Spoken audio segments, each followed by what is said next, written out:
What's up, guys? Let's do a review video today on the Tusk doors. I've had them on for a couple weeks now. If you want to see how I installed them, go check that video out. I'm super excited because I got a new video stand, so now I can make it a little bit more professional. But let's go through the Tusk doors. A couple things that I don't like. Let's start off with that. They kind of shut on their own. I really like that. Factory ones did the same thing, but not really a fan of that. Wish they kind of stayed open. They shut super nice though. It took a lot to try and make these doors fit and match right so that everything would kind of line up. And this piece here, surprisingly, it's held. I thought that I was going to have to put some silicone or something in there to make it hold up better. Luckily, I didn't have to. I don't really like the gap in between here. I thought about making some sort of weather strip to go in between there, because my biggest deal with doors was not just for security, but also trying to keep some of that dust out. That's always kind of a constant battle when we're trail riding, is that you're eating everyone else's dust constantly. So anything that can help prevent that is what I'm looking for. So I'm going to put some sort of weather strip or something in there. The body lines, I love the body lines. It's got a line here, and another one up here, and it looks super nice. A lot better than some of those other doors that you see. There's a lot of options out there for doors. I'm happy I went with this. In short term, happy I went with the Tusk. I thought about getting high doors before. You know, the doors that come up about yay high, go all the way through. But I wanted to be able to see outside of the door. The high-rise doors are good if you're just pointing and going kind of deal. But for me, I'd like to see my tires when I'm doing stuff. I do a lot of night riding as well, so I like to be able to see those kinds of things. I'll show you how it looks with me sitting inside the machine. I'm about 6'2", as in height. And at a comfortable position, it does give a lot more security, a lot more protection than those factory doors did.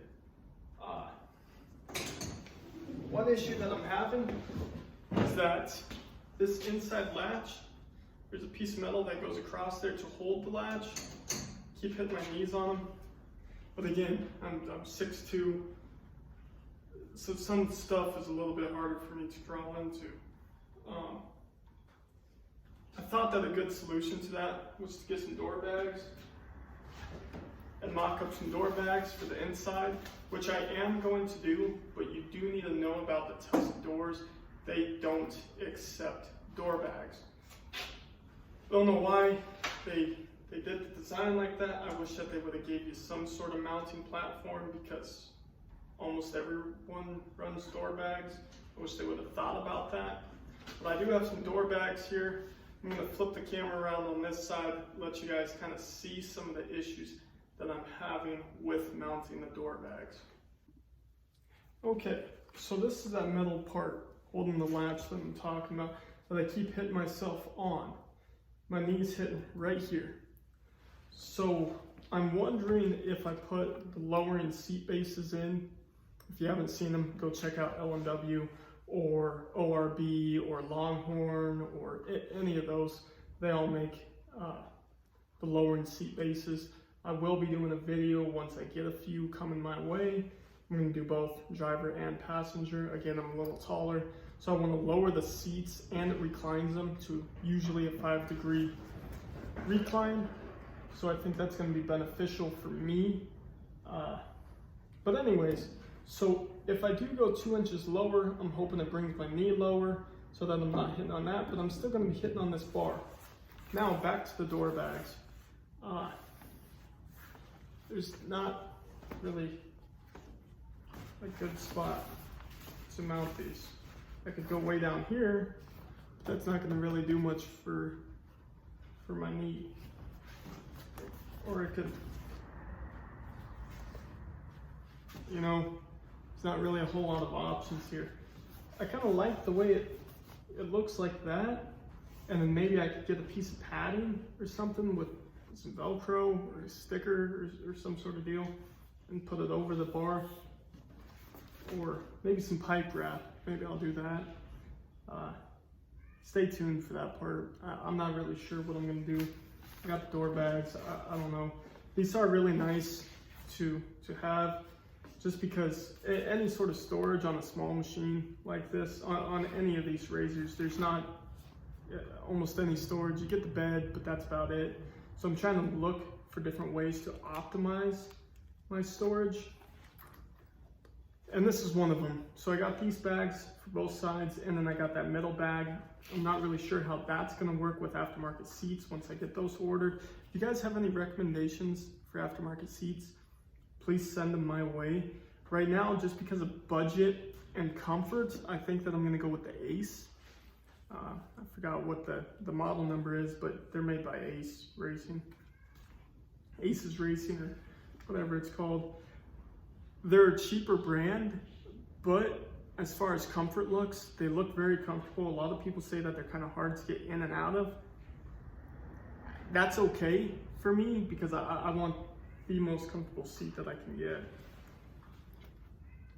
So yeah, another thing with the Tusk doors is that it took a lot of work to try and make things line up. They make shims that come in the kit for all of your brackets to shim it, to move the door up and down and figure out the exact placement for it.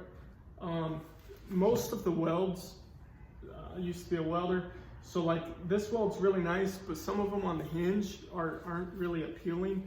And when you're spending this kind of money for doors from a named brand, I didn't think that I would see those kinds of welds go through their factory and their quality standards.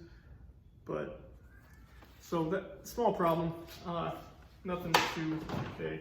I really do think that they are worth the money for these doors. So now I'm gonna also show you something else that I got. I've been looking for a wrap to go on my razor. I've really grown to love the orange color of the razor. That's not what I wanted when I was first looking for one. I wanted the blue one, but they didn't have the blue one. They sold the blue one, so I got stuck with orange. And I didn't want orange, but whatever.